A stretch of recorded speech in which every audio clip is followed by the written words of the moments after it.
ಸಾಕಷ್ಟು ಈ ಸಚಿವ ಸ್ಥಾನದ ಸರ್ಕಸ್ ನಡೀತಾ ಇದೆ. ಬೇಕು ಬೇಡ ಅನ್ನೋ ರಾಜೀನಾಮೆ ಕೊಡ್ತಾರೆ, ಮತ್ತೆ ಅವ್ರನ್ನ ಸಂಧಾನ ಮಾಡ್ತಾರೆ. ಈಗ ಸಚಿವಾಕಾಂಕ್ಷಿಗಳ ಪಟ್ಟಿ ಯಾವುದೇ ಹೊಸ ಸರ್ಕಾರಗಳು ಬಂದಂಥ ಸಂದರ್ಭದಲ್ಲಿ ಅದು ಸಾಮಾನ್ಯ, ಸರ್ವೇ ಸಾಮಾನ್ಯ. ಆಯಾ ಪಕ್ಷಗಳಲ್ಲಿ ಸಚಿವಾಕಾಂಕ್ಷಿಗಳು ಹುಟ್ಟತಕ್ಕಂಥದ್ದು. ಸಚಿವಗಿರಿ ಸಿಕ್ಕಿದಂಥ ಸಂದರ್ಭದಲ್ಲಿ ಸಿಗದೇ ಇದ್ದರು ಅಸಮಾಧಾನ ಆಗ್ತಕ್ಕಂಥ ಅದೇನು ಹೊಸ ವಿಚಾರ ಏನಲ್ಲ, ಹಳೆ ವಿಚಾರ. ಎಲ್ಲ ಪಕ್ಷಗಳಲ್ಲೂ ಅದಿದೆ. ಆಮೇಲೆ ಅದರ ಜೊತೆಯಲ್ಲಿ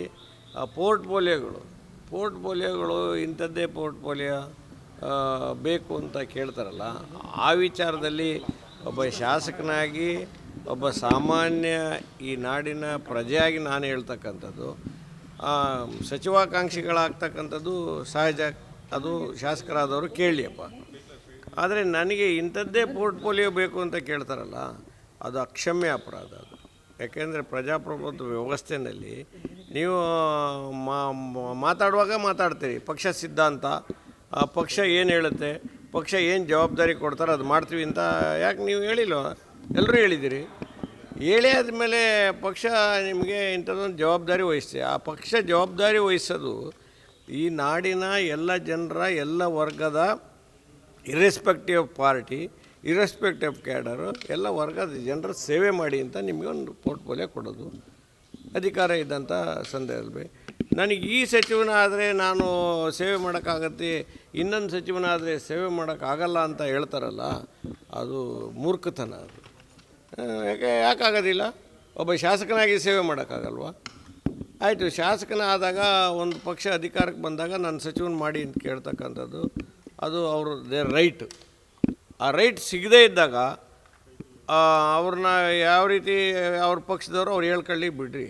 ಆದರೆ ಒಂದು ಸಚಿವ ಸ್ಥಾನ ಈ ರಾಜ್ಯದ ಜವಾಬ್ದಾರಿಯನ್ನು ಕೊಡ್ತಕ್ಕಂಥದ್ದು ಈ ಜನರ ದೃಷ್ಟಿಯಿಂದ ಕೊಡ್ತಕ್ಕಂಥದ್ದು. ಅದು ಯಾವುದೇ ಪೋರ್ಟ್ಫೋಲಿಯೋ ಬೇಕಾಗಿರಲಿ. ನಾನು ಪ್ರಾಮಾಣಿಕ, ನಾನು ಯಾವುದೇ ಥರದ ಹಣ ವಿಚಾರದಲ್ಲಿ ಆಮಿಷ ಇಲ್ಲ, ನನಗೆ ಇನ್ನೊಂದು ಥರದ್ದಿಲ್ಲ ಅಂದಮೇಲೆ ಯಾವ ಪೋರ್ಟ್ಫೋಲಿಯೋ ಕೊಟ್ಟರೆ ನಿಮ್ಗೇನು ರೀ? ಅಂದರೆ ಈ ಗೊಂದಲಗಳ ಮಧ್ಯೆ 2 ವರ್ಷ ಪೂರೈಸುತ್ತಾ ಸರ್? ನೋಡಿ, ಪೂರೈಸೋದು ಬಿಡೋದು 136, 140 ಜನ ಅವರಿಗೆ ಸಂಖ್ಯೆ ಇದೆ. ಆ ಸಂಖ್ಯೆಯಲ್ಲಿ ಏನು ವ್ಯತ್ಯಾಸ ಆಗಲ್ಲ. ಅವರು 2 ವರ್ಷ ಪೂರೈಸ್ತಾ ಇದ್ದರೆ ಅದು ಅವ್ರ ಪಾರ್ಟಿಯ ಮೂರ್ಖತನ. ಅದು ನಾವು ಹೇಳಕ್ಕೆ ಬರೋದಿಲ್ಲ. ಯಾಕೆಂದ್ರೆ ಇಷ್ಟೊಂದು ಅಗಾಧವಾದ ಸಂಖ್ಯೆಯಲ್ಲಿ ಕೊಟ್ಟಂಥ ಸಂದರ್ಭದಲ್ಲಿ ಅದನ್ನು ತಗೊಳ್ತಕ್ಕಂಥ ಶಕ್ತಿ ಈಗಿನ ಮುಖ್ಯಮಂತ್ರಿಗಳಿಗೆ ಇದೆ ಅಂತೇಳಿ ನಾನಾದರೂ ಭಾವಿಸ್ತೀನಿ. ಖಂಡಿತ ಇದೆ, ಅದು ಮಾಡ್ತಾರೆ ಅವರು. ಆದರೆ ಅಸಮಾಧಾನಕ್ಕೆ ಒಳಗಾಗೋದಿದೆಯಲ್ಲ, ಸಚಿವ ಸ್ಥಾನ ಸಿಗದೇ ಇದ್ದಾಗ ಅಸಮಾಧಾನ ಆಗಲಿ. ನನಗೆ ಕೊಡಲಿಲ್ಲ, ನನ್ನ ಸೀನಿಯಾರಿಟಿ ಬಿಟ್ಟರು, ನನಗೆ ನಾನು ಇಷ್ಟು ವರ್ಷ ಸರ್ವೀಸ್ ಮಾಡಿದ್ದೆ, ಏನೇನೋ ಈ ಕಥೆ ಹೇಳ್ತಾರೆ. ಆದರೆ ಕೊಟ್ಟಂಥ ಜವಾಬ್ದಾರಿಯನ್ನು ನನಗೆ ಇಂಥದ್ದೇ ಜವಾಬ್ದಾರಿ ಕೊಡಬೇಕು ಅಂತ ಹೇಳ್ತಕ್ಕಂಥದ್ದು ವಿಚಾರದಲ್ಲಿ ಈ ರಾಜ್ಯದ ಜನರು ಕೂಡ ಅವ್ರನ್ನ ಕ್ಷಮೆ ಮಾಡಲ್ಲ.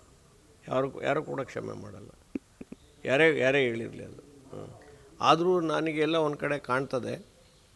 ನೆನ್ನೆ H K ಪಾಟೀಲ್ ಹೇಳಿದ್ದಾರೆ, ಅವರು ಧ್ವನಿ ಎತ್ತಿರ್ತಕ್ಕಂಥದ್ದು ಮರುಗಳಿಗೆಯಲ್ಲಿ ಒಂದು 24 ಅವರ್ಸ್ನಲ್ಲೇ ನನ್ನ ಪೋರ್ಟ್ಫೋಲಿಯೋ ಸರಿಯಾಗಲಿಲ್ಲ ಅಂತ ಹೇಳಿರ್ತಕ್ಕಂಥದ್ದು ಒಂದು ಎಚ್ಚರಿಕೆಯ ಗಂಟೆ.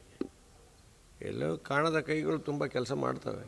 ಆ ಕಾಣದ ಕೈಗಳು ಕೆಲಸ ಮಾಡ್ತಕ್ಕಂಥ ಸಂದರ್ಭದಲ್ಲಿ ಹೊಸ ಮುಖ್ಯಮಂತ್ರಿಗಳು ಹುಷಾರಾಗಿ ಹೆಜ್ಜೆ ಇಡೋದು, ಬುದ್ಧಿವಂತಿಕೆಯಿಂದ ಹೆಜ್ಜೆ ಇಡ್ತಕ್ಕಂಥದ್ದು ಅವರಿಗೆ ಇದೆ. ನನ್ನ ಪ್ರಕಾರ ಇದೆ. ಇನ್ನೂ ಎಷ್ಟು ಬುದ್ಧಿಶಕ್ತಿ ಇದ್ದರೂ ಸಾಕಾಗೋದಿಲ್ಲ.